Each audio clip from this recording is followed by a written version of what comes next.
Hello and welcome to the Copycat Stitch podcast.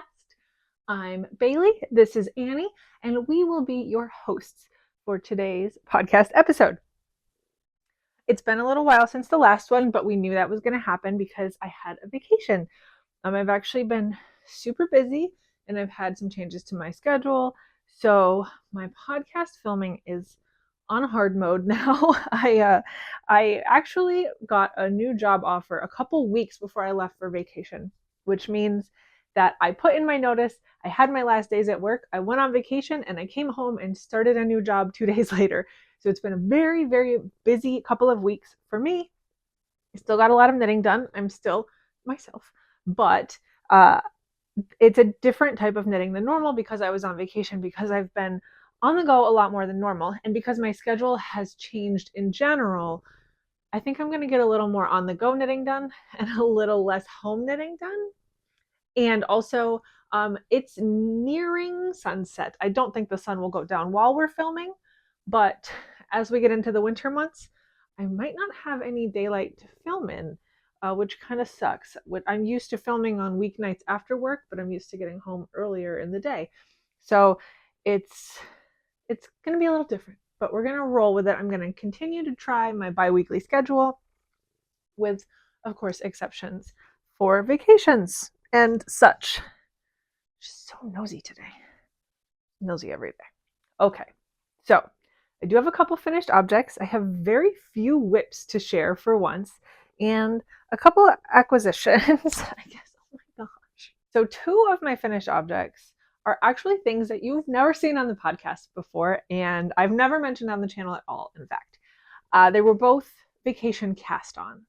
Now, if you remember the last podcast, I was kind of having this internal battle externally, discussing the pros and cons of the sweater that I had started at the time. I think it's called the Iris sweater, and that had been my planned vacation whip, but I tried a bunch of different yarn combinations and my gauge was off and I was just struggling with it, and vacation was coming up in a couple days and I was so on the fence that I just told myself, I need to step away from this.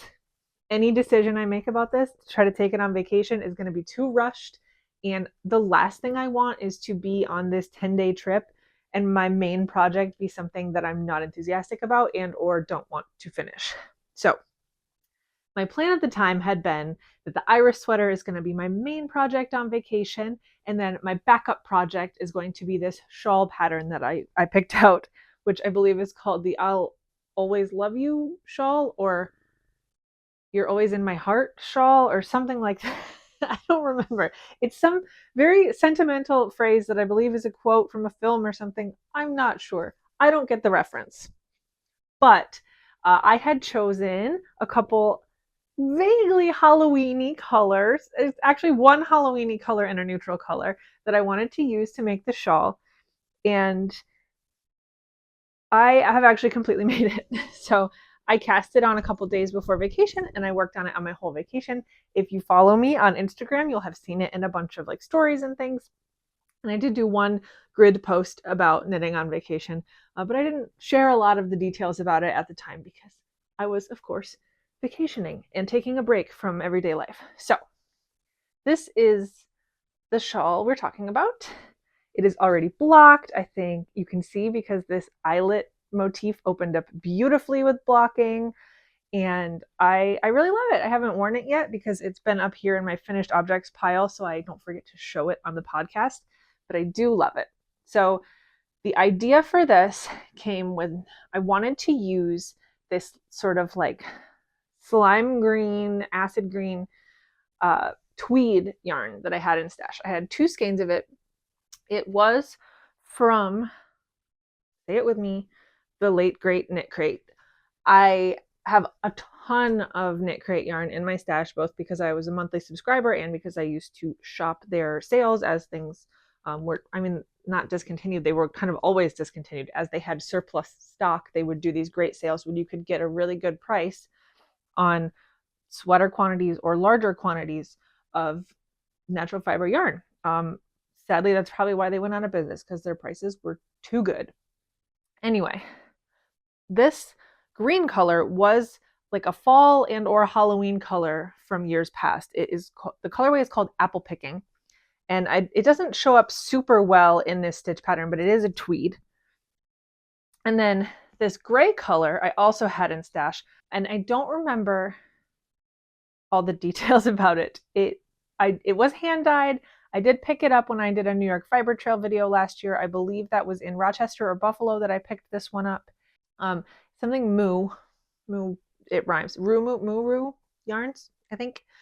It's very soft. It's really nice. It's not a brand I've ever worked with before, but I really liked it. I had no issues with the dye running. I would definitely purchase it again.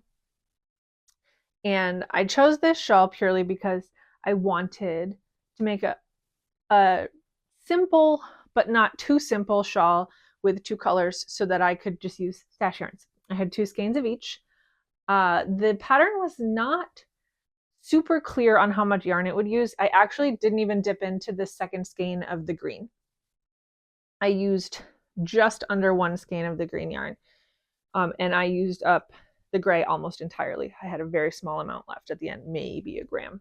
When I say that the pattern wasn't very specific about the yarn quantities, it's because it's written for a large and a small size. And it didn't give different yarn requirements for the 2 sizes. So my assumption was that obviously if they're not giving different requirements for 2 sizes, the quantity they give is enough to make the large size. And if I'm making the small size, which I did, then I won't need as much. So I just decided to wing it.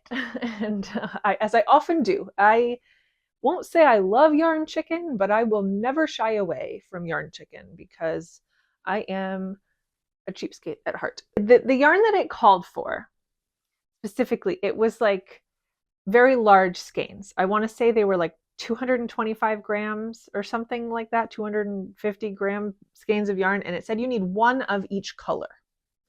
So I had roughly equal, I had 200 grams of each of these, but the green is a slightly thicker yarn, so there was less yardage.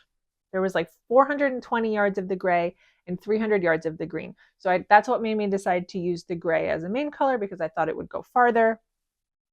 It literally would go farther. You start in the middle here with a garter tab and you work your way out. So this is so soft. I really love this. I can't wait to wear this. I actually wanted to wear it today, but I was already like halfway out the door and didn't want to run back upstairs to get it. So the only modification I made to this at all was in service of yarn management, and I think I made the right call. So this eyelet repeat is, I believe, a 4-row repeat. And the only thing I changed in the pattern is I told myself I am either going to do the amount of repeats it has in the pattern for the small size, or do the eyelet section until I run out of the first skein of gray, because I think about half of the scarf is supposed to, half of the main color quantity is supposed to be in the eyelet section, and the other half would be out here. So I ended up running out of yarn just at the end of an eyelet repeat, and I only had 1 more. So I did skip just that last 1 4-row repeat. And I think that was the right call, because everything after that I did to pattern exactly. And I was left, like I said, with such a small quantity of yarn, like 1 gram. I think that I absolutely would have run out if I had tried to do the other repeat. So I'm apparently really good at yarn chicken too. Like, not to toot my own horn, but like I am. That's how it worked out. I made a really good call in this case, and I won 1 game of yarn chicken, and now I'm extremely cocky about it, apparently. Anyway, it's really fun, really simple pattern. I worked on this largely on the plane, on the beach, on the train, and I did make a bunch of mistakes and have to rip back a few times, but it's really not that hard. I just kept being dumb, making silly mistakes, and then it wasn't so bad. I was never upset by having to rip back. It was always a minor inconvenience. And overall, I really, really enjoyed working on this one, and I'm super happy to have the finished object, and it feels really good to have taken 4 skeins, well, I guess 3 skeins that I wasn't really sure what I would do with out of stash, and to make something that I think I'll really like and use a lot out of. them. So I also might make like a hat out of the green to match, because I have like a skein and a little extra of the green. And it is a pretty tweed that you kind of can't see very well in this stitch pattern. So I think it would shine really well on its own. That was supposed to be my backup project, but when I got freaked out and backed out of the iris sweater, I decided to make that my main project, which I think was a great call. It suited very well. I ended up not quite finishing it on vacation. I think I came home and I worked on it for about a day and a half to finish up after I got back. But I needed a different backup project to bring on vacation for a couple reasons. One, because I would never go with just one project. See my slew of travel knitting videos for the rationale behind that. But also because I knew that there were going to be times on the trip when I wanted a smaller, more portable project. For instance, we went to a baseball game, a Major League Baseball game, which means they have security, they have bag limitations. And I knew I would want a smaller project to take there. And we were going to an event in a theme park, which, again, I just want something smaller, more portable that I can work on while I'm waiting in line for a little while. But I wouldn't want to bring the shawl. Like, that's way too cumbersome and bulky to carry around for all the rest of the time in a theme park when I'm not working on it. I went through my stash and I was like, I need a backup. I just need something to work on. And I want it to be on theme. I want it to be fall and Halloween. You know, we were going to a big Halloween event, which I have a video coming up. I sewed a backpack to take with me, which kind of ended up being my project bag, because I didn't bring a project bag specifically for this because it was an on-the-go project for vacation. But I went through and I found this yarn in stash. Do you love this? I don't even remember what the hat pattern is called. It was a free pattern from Purl Soho. It was super simple, and I just cast on the night before we left so I would have it on the needles and have it available, and it was a perfect choice. This particular combination of one kind of slightly more complicated than mindless shawl and this super mindless hat, which were both like Halloween colors and had all the feels, like, was excellent and got me through vacation perfectly. And then this one, similarly, I had very little work left to do on this when I got home from vacation and finished it up like a day or two after we got back. So not only did they get me through the vacation, but they were like very concisely fit within it and are nice memories of the trip now. So you can see there's a lot of ribbing on this. The ribbing goes all the way up here. I haven't blocked this, but I don't think I will. It's very drapey. It's a sport weight yarn. And this is a little bit open of a gauge. It's not too open. I don't think it'll be gappy. I kind of at the beginning thought maybe it was too open and I should size down needles, but then I thought this is super fall colors. I think it might be better if, I don't want to say drafty, but if it's a little more of a breathable hat, right? Because in the fall, we always think we need hats and we want to layer up and be like all cute and cozy, but actually it's going to be 75 degrees later. So I stuck with it. I think it's perfect as it is. And it was a really fun, simple thing to work on in line, or, all the places I listed above, in Ubers, on the bus, on shorter trips, at a ball game. This was excellent. And I'm very pleased with my selections, with my finished objects. Those both worked out great. And we're a great kickoff to fall knitting too. Okay, I do have one summer finished object to show you, which is my finally finished ripple crop. I haven't worn it yet, but I think you can tell that it's blocked because it looked very different before it was blocked. And I did try to block it for length again, because as I discussed last time, I made this out of this Tassie Merino, which is a sort of light fingering weight. And since it's a bottom-up construction and so much of the volume of the fabric is above the sleeve split, I felt like I shouldn't stray too far from the pattern, which told me I had just enough yardage to get through it. In fact, I ended up with over 40 grams of this yarn left over, and I absolutely could have added length. There was a lot of suggestions in the comments last time about how to add length to the bottom. I don't think I feel that strongly about it. I mean, maybe if I don't find myself wearing this and it becomes an issue and it's the sort of thing where it's keeping me from actually using the finished object, perhaps then I would consider going back and making alterations and trying to add some length. But right now, this does not look too different from some tops that I know I will wear, especially in the summertime. So I'm looking forward to wearing it. I haven't even tried it on yet, but I think it came out so nice. It is a fun pattern, but it's just one of those, I had too many fingering weight projects going on this past season, and I got so tired of them. And this, especially in this 3x3 rib, gets particularly exhausting because it's a little mindless, but like if you shut your brain off too much, you'll make mistakes and have to go back. It's just, I feel like I sound like I'm being hard on the pattern, and I don't want to be. It's a great pattern. I love Jessie Made Designs. I've made other tops by her before, and I love them all. And I think it's great, but it's just slightly more of a brain commitment than I was into the last month or so, but I really, really wanted to finish it up, and I'm glad I did.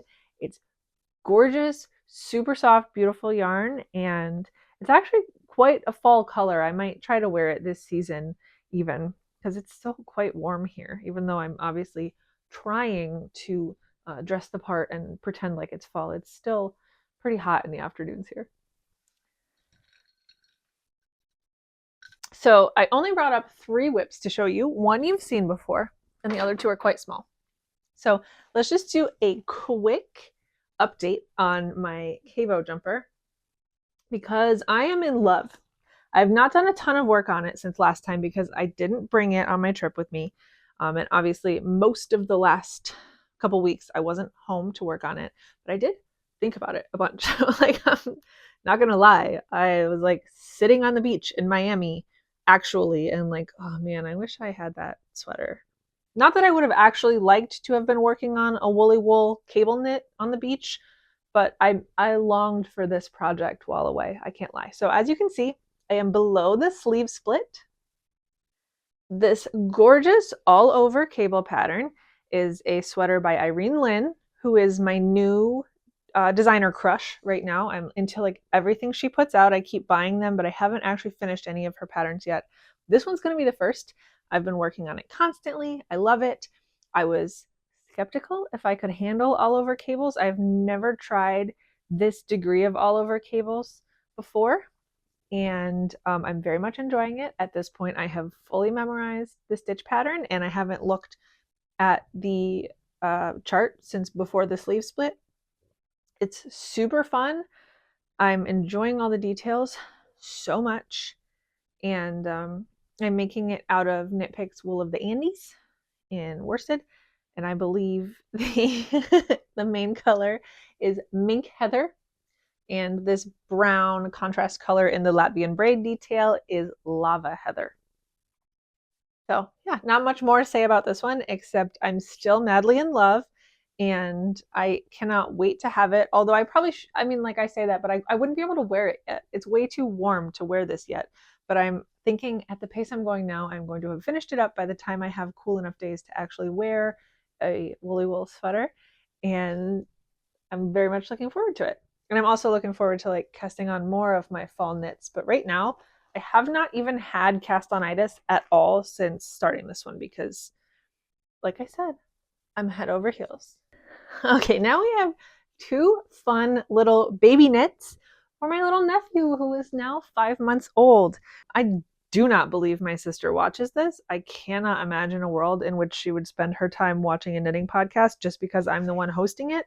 But if you are, turn this off right now, you little brat. No peeking. So I have 2 things. One is a Halloween present and one is a Christmas present.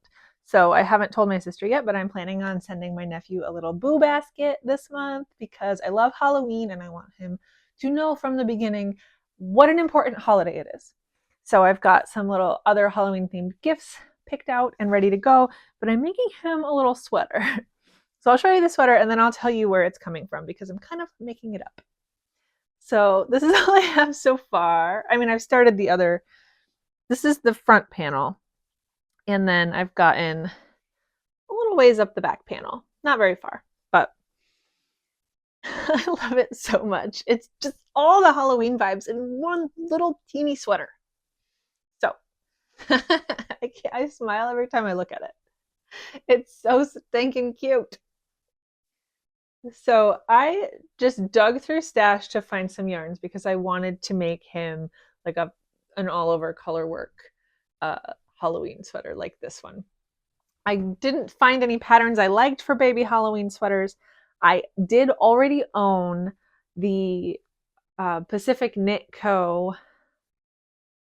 fall cowl, I think it, or autumn cowl. I don't remember what it is. You know, they do their autumn doodle cowl. That'll be what it is. They do their doodle kits. They sell those little decks of cards that have the different colorwork motifs on them, so you can mix and match. And they have all sorts of patterns that are the right stitch counts and setups to use those. So I had the autumn cowl set, and I also bought the expansion pack, but I kind of forgot about that when I was knitting this. So these are all motifs from the original autumn doodle cowl set. So I went through all of those books that are in my knitting library from my grandmother. Remember how many baby patterns she handed down to me? I found this book, Baby's First Knits. It's from Debbie Bliss, so it's all featuring Debbie Bliss yarns. I kind of am using this pattern as a guiding as structure, I guess. I started out using the stitch counts from this and just slightly adjusting them so that it would fit the stitch counts of the colorwork motifs. And my gauge was way off and it was way too big. So this is actually my second attempt at this sweater, which I'm glad about because I didn't choose my colors as well the first time around, and I kind of didn't like actually I might have it here. I do. I have some of the start here. So this was like my first attempt. Oops. So I didn't choose the colors as well. I should have used more contrast colors in this first band, and I didn't. She loves this. Blah, blah, blah. And then I actually had knit another panel on top here, and I was like, whoa, actually, when I step back, look how big this is. This is not for a 5-month-old baby. This is for like a 3-year-old. So I cut the yarn and decided to start over, and I'm so glad I did. I love this selection of colors and motifs much better. Anyway, there's this pattern in here called Fair Isle Sweater, and I'm basically just using it for the baby measurements. Like I'm using the chart that shows what the finished measurements for this age range should be and the construction, because I can't just kind of use the finished measurements but my existing knowledge of sweater construction, because babies are proportioned so differently and they got those giant noggins that you can't use a normal neck to sweater ratio, right? If you their heads don't usually fit through a crew neck. So this one and this is going to be the hard part for me, is figuring out how to keep the construction and the sweater pattern, or the colorwork pattern, both going at the same time. So I did choose to knit it flat because that's how this pattern goes. In retrospect, I probably should have done it in the round, but I didn't want to think through that problem at the time, which means I am doing purl side color work, which isn't the worst thing in the world, but what is the worst thing in the world is the amount of ends I have to weave in when I finish each of these panels. And obviously if I was knitting in the round, that would not be an issue. Anyway, it's not the worst. I think they are a little stiffer along the seams here, but realistically, this baby is going to wear this sweater one time, and I don't know how much he cares if the underarm fabric is a little stiff. So I have to knit the back panel similarly. By my estimations, at about this point, like partway through this jack-o'-lantern motif, but above where the actual pumpkins are, I need to stop. And then the back neck is actually split, sort of like a Henley, but on the back. So from the front, it looks like a crew neck, but in the back, there's a little flap that opens up to have more room for baby's head, and then it'll have a little button at the top to close it. So I'm very much enjoying this. I think it's super cute. The yarns that I chose to use for this are mostly 2 types of yarn, but there was one that was different. So 3 of these colors, the purple, this sort of off-white tweed, and the black are all Karen Simply Soft. All from stash. Some were from my own personal stash, some were inherited from my grandmother.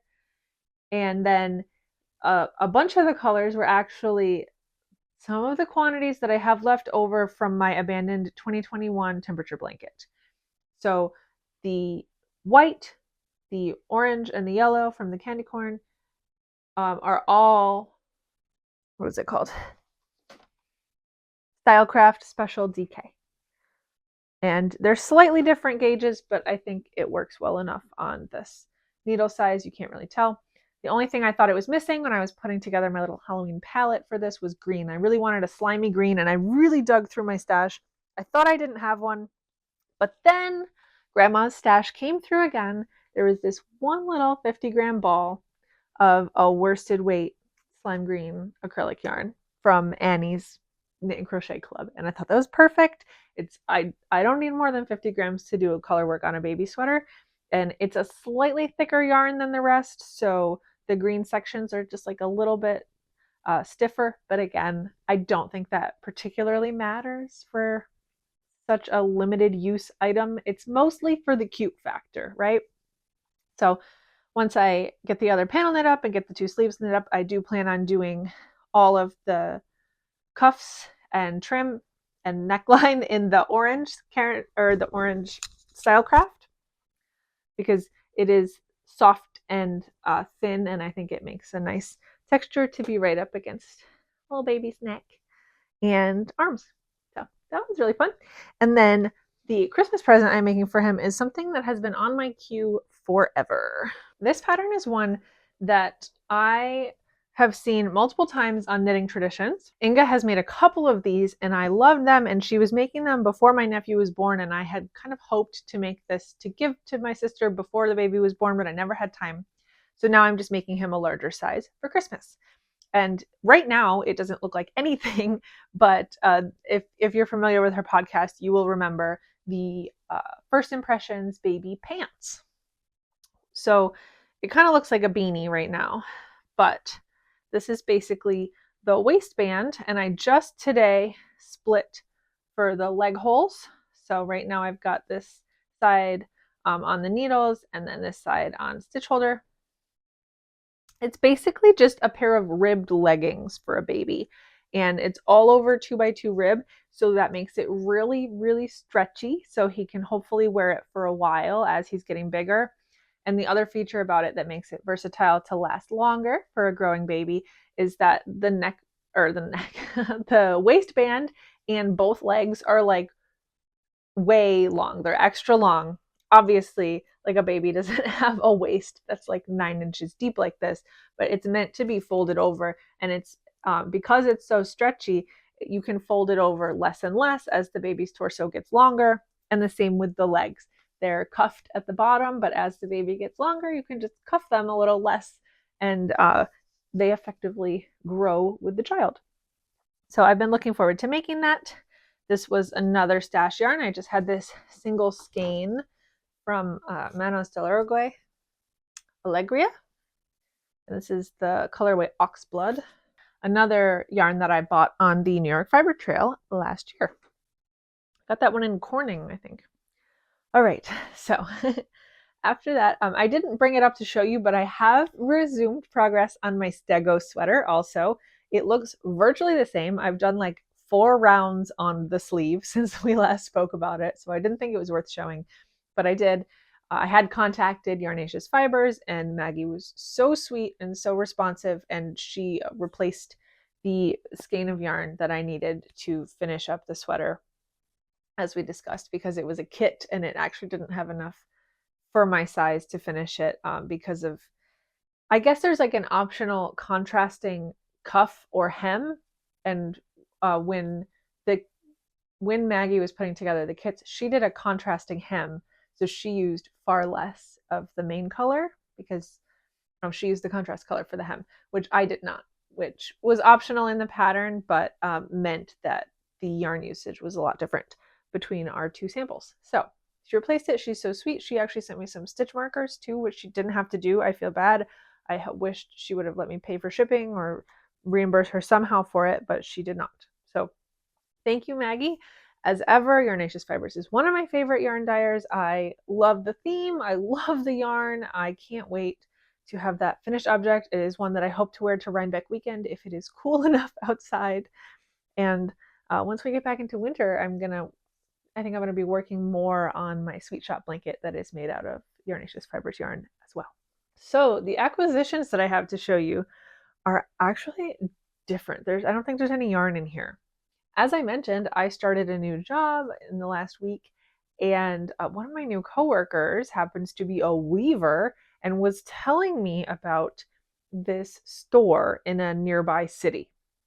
And this store in Auburn, New York, is a craft thrift store. Let me repeat in case that also error 404 to your brain. The entire thrift store is knitting, sewing, and needlecraft supplies. The whole thing. That's it. It's not even all crafts. It is all fiber crafts.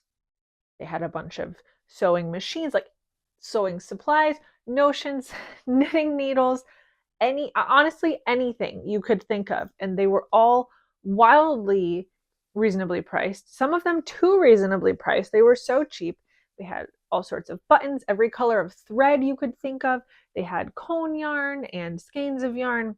They didn't have a huge selection of yarn, but probably just because people buy it when it comes in. But they did have quite a lot. They had a ton of fabric, and they had it organized by the size of the cut. So the smallest cuts were at one end of the wall and the largest cuts were at the other end.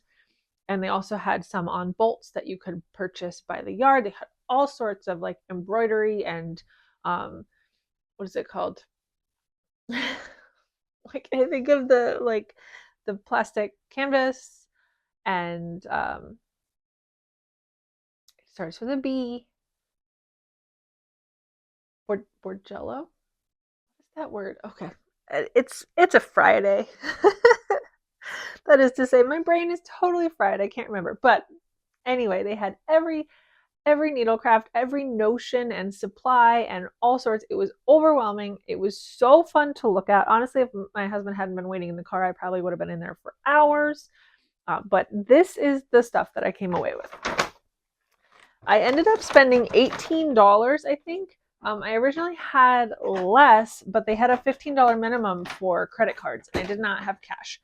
So I went back and got this cut of fabric just to get me above the $15 threshold.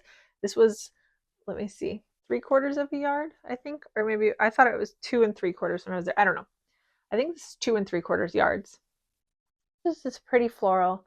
It matches my craft room. I was like, what are the odds that I can't make this work somehow? It's got the green and the pink and a little blue, and I just thought it was pretty, and I needed to get something over that threshold. Then I was looking through their circular needle selection. First of all, they had all of the needles separated out because this is a thrift store for crafters. So it's not like when you go to a regular thrift store and there's just like a bunch of sewing and knitting and like school supplies all in one big Rubbermaid bin, right? They had everything sorted out.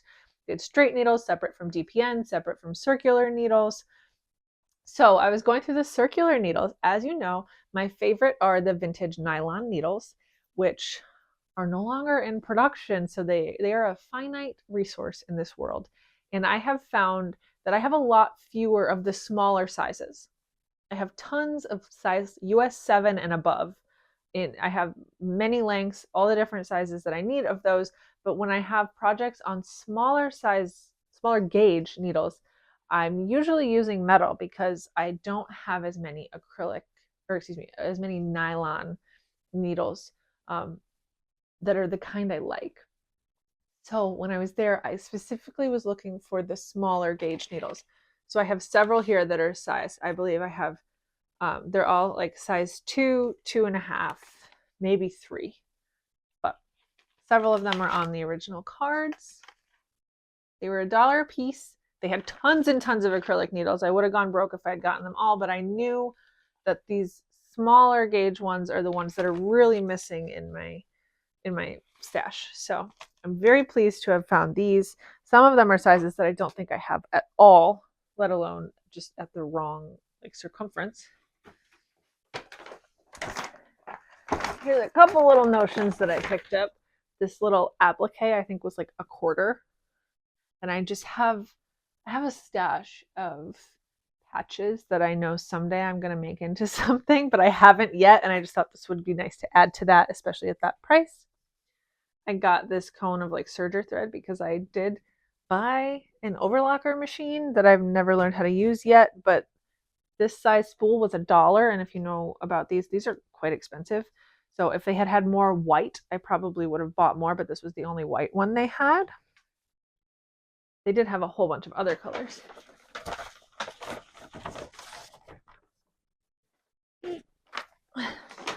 Oh my gosh. I got this card of buttons. These are just plastic little shank buttons that are brown. It's just a larger button quantity. I think I would easily find a use for this on a cardigan. All carded buttons were $1/4. They also had bags of loose buttons that were kind of sorted by style or color. But I kind of looked through buttons for a minute. I did not look in depth, but I thought these were very usable for me. It's a good quantity, and for $1/4 I could grab them. And this is my favorite part. This was $5. It's a spool holder. It's got all these pegs on top to put spools of thread on, which of course I have a ton of thread organization around, but I do have more thread than I have spots for, and this was $5. It's vintage. It's got the 2 drawers. I just thought it was so darn cute. And for $5, I could absolutely swing it. I will definitely find somewhere for this. I think that was such a fun find. They did have another small section of like antiques and super vintage supplies as well. But this store was such a great referral. I'm so glad that I met this coworker and that they told me about it. And I happened to be going to Auburn anyway for something else. So it worked out perfectly. And I'm very pleased.